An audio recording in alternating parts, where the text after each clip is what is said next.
Hey, so I have no idea how to make a quality video, and I'm guessing the sound on this is going to be not the best quality, but I am here, and so are you if you're watching this.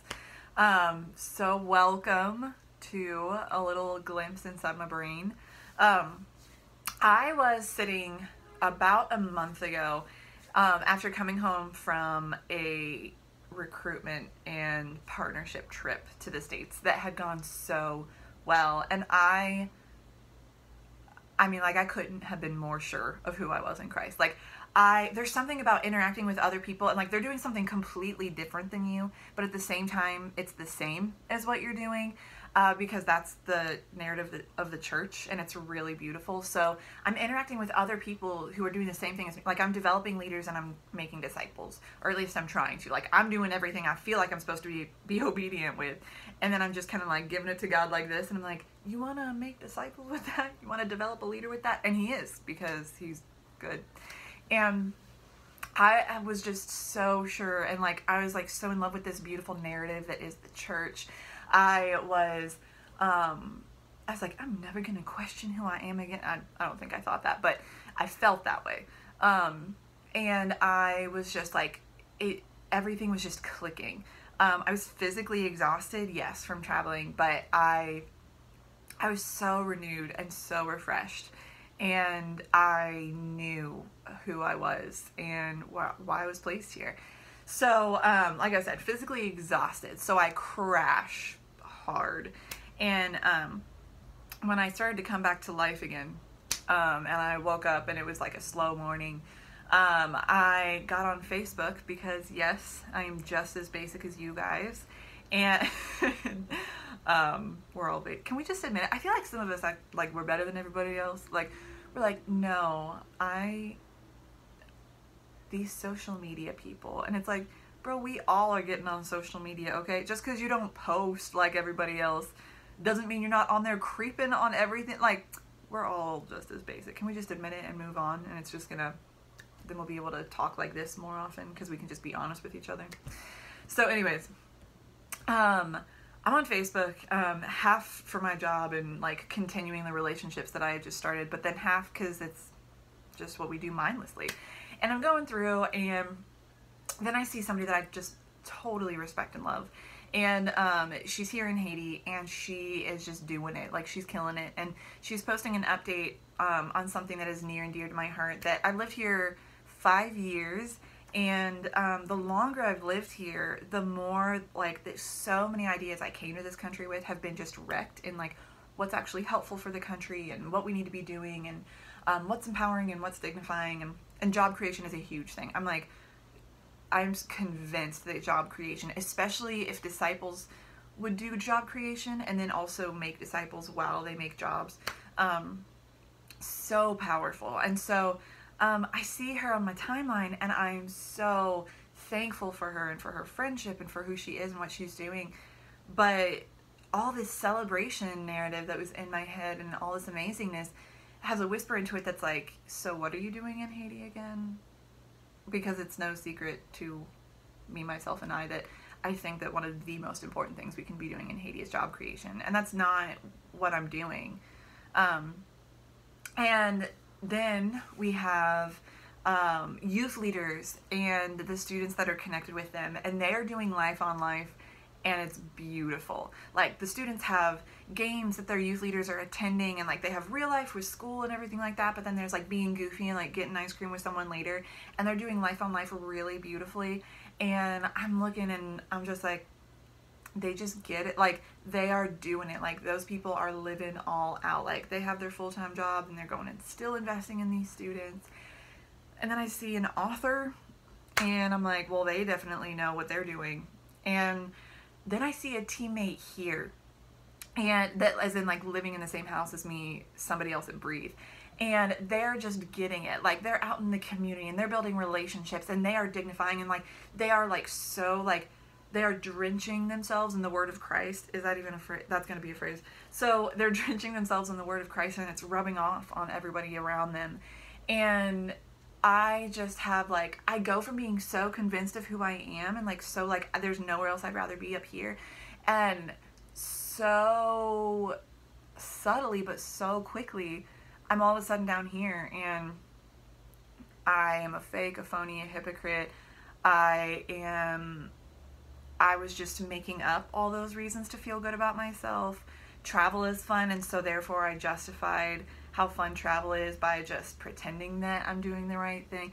I mean, like, I'm talking complete flip. And I just start comparing myself of all the ways I'm not measuring up. I'm not creating jobs. I'm not doing life on life the way that a youth leader in Ohio is, because I'm not a youth leader in Ohio. Even my own team, like, my specific role is so different from my team. And here's the thing.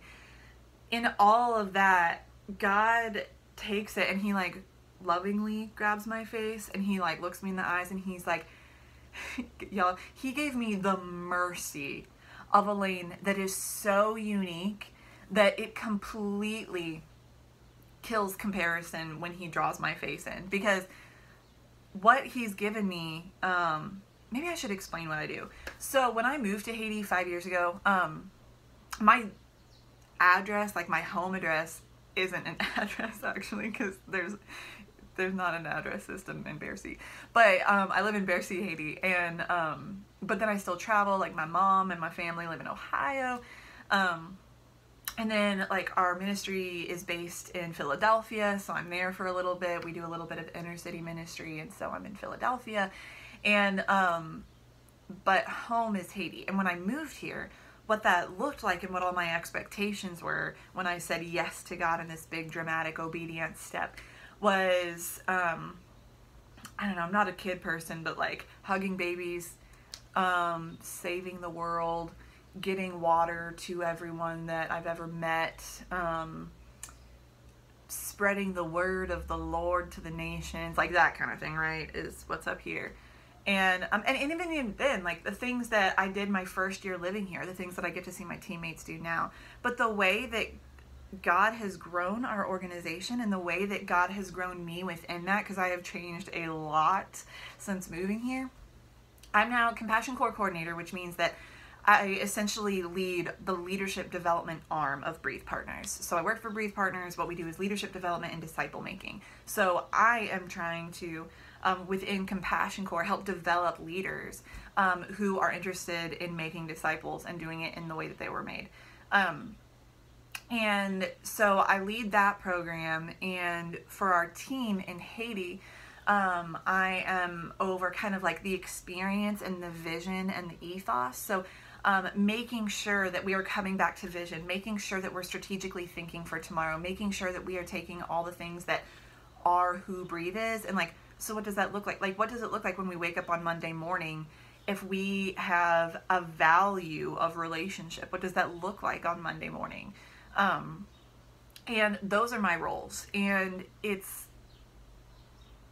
honestly really weird because I live in Haiti, and a lot of people associate me living in Haiti with me always being covered in dust and playing soccer barefoot and holding someone's child or something. And it's always the children, right? Like, it's always like the children.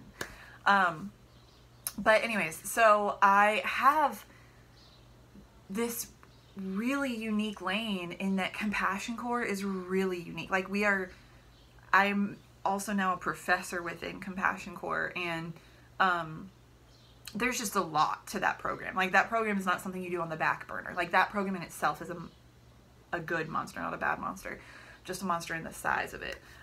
Leading this Haiti team, like, somebody coming back and like being the visionary and being I'm not a visionary, but like being the one to attach us back to the vision and being the one to help us strategically think forward. Like, somebody has to do that, and like nobody else has that role. And it's not like you have a panel of those people. Nobody else has what I've experienced for the past 5 years. Like, nobody else is Stephanie Taylor, and everything that is about my lane is so uniquely, it like fits like a puzzle into who I am as a person, and what my passions are and what my skills are and what I've learned over time. but it also it's just so unique. Like, it literally can't compare to anything else. And God has given me that as this mercy that immediately kills comparison. Like, when he draws me back into his face and I look at his face, I'm like, wait a second, I can't even bring comparison to the table, because what is it? Who do I even compare it to? If I was going to try to figure out what success means for my role, I can sit there and say, like, I'm not creating jobs, I'm not doing what that team member's doing, I'm not doing life on life with somebody when they get out of school in Ohio, but like, that's not where I'm placed. Like, specifically with what I'm doing, like, there's no other Compassion Corps leader, visionary, strategic team leader. Like, there's no one else in that position, at least so far. Please, if you know them, introduce me to them.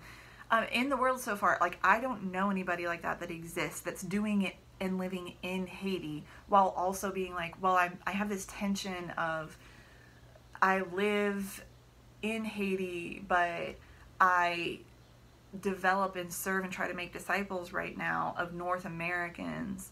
And it's so easy for it to feel weird and hypocritical and to compare it to what everybody else is doing. And like, I trick myself and I still compare. And then God's grace comes in and he's like, I love you, Stephanie, and no one else is doing this. In fact, I love you so much that I didn't just use a cookie cutter pattern to put you in a line of 10 other people to just then be the next person in line to do exactly what they're doing. I want to intimately walk in this with you, and nobody else will. That's how much I love you. I believe so much in what I've implanted in you that there's nobody else to compare it with, because I didn't make another you. I made you, I believe in you, and then I now have placed you where that's going to thrive. Not so that I'm successful. I'm not really interested in that. I mean, like, I am in the human way, but like, but not so that I'm successful, but so that there's actually something being done for the world. Like, so that disciples are made and that leaders are made that are going out and making more disciples. And so it sounds like this whole talk is about me, but I want to wrap it around and be like, okay guys, like, no, like, for all of us, like, here's what he said to me that might be what he needs to say to someone else, because I didn't want to do this video. I don't want to do videos, but I feel like my obedience matters more than what I feel like. He says back to me, I am doing something, not you. I know what I'm doing. You said yes, remember? You said yes. You said that you were all in. You said you were feeling it. You were saying obedience. You said yes to my plan. And you've confused it. And like, now you're confused because you're like, yeah, I said yes to my plan to go work for God. And he's like, it's not your plan to come do it with me. You said yes to my plan, which means you didn't lay the blueprints. You're not going to make it happen. You agreed to work within my instructions, and I didn't even give you all the instructions at once. I'm giving you little by pity. I'm giving you little Creole. I'm giving you instructions little by little.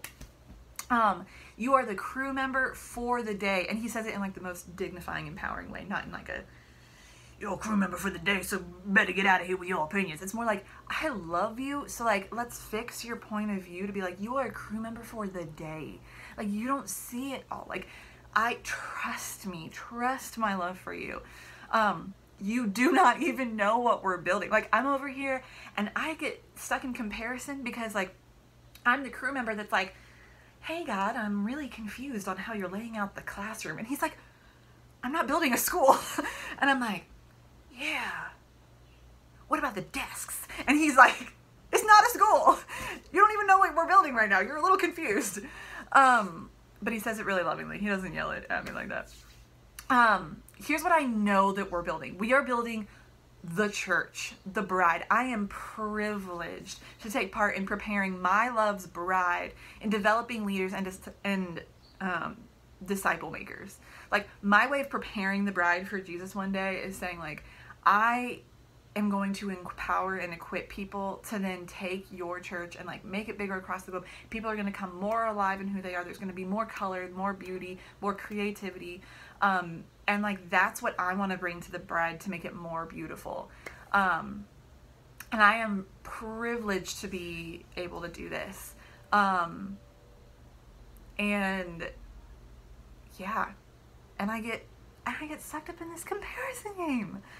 And I think that we all do, and I think that sometimes we just need the reminder of God gave each and every one of us, like I could sit out here and be like, because I live in Haiti and I'm the Compassion Corps person, like it's easy to be like, oh, well, she has something that's not worth comparing with someone else. But I'm like, every single one of us has a role that is not worth comparing with anyone else. Like you could be a mom at home, but the way that you are mothering your child is specifically the way that you are doing it. You could have your like not stay at home, but you could be like a working from home business, and it could just be like the grind, but like maybe you don't even want to be working from home, but maybe that's what God gave you to do. And he's like, I gave you to do that because I know specifically for you, this is the best way to build up my church right now. And I don't understand how that big picture works, but that's why I'm not God. You could be out there, like, I don't know what that means for you. Like, you could be a substitute teacher thinking that you're in like a temporary phase of life, and God's like, this season isn't any more or less important than another season just because you feel like you're in a waiting period. Like, this season is just as much building into my bride. And yeah, so I feel like we all get stuck in that trap, and I hope that this is encouraging. I doubt when I am probably every other day, which speaks a lot to my faith and not to my God. But he's also growing that and helping me day by day get quicker and quicker and quicker in saying something back to the lies. So hopefully this can help you do the same thing. And yeah, thanks for listening. It's weird to close this video, so I'm just gonna press the stop button, okay? And then we'll just be done. But it was a good talk, and I appreciate this time we had together.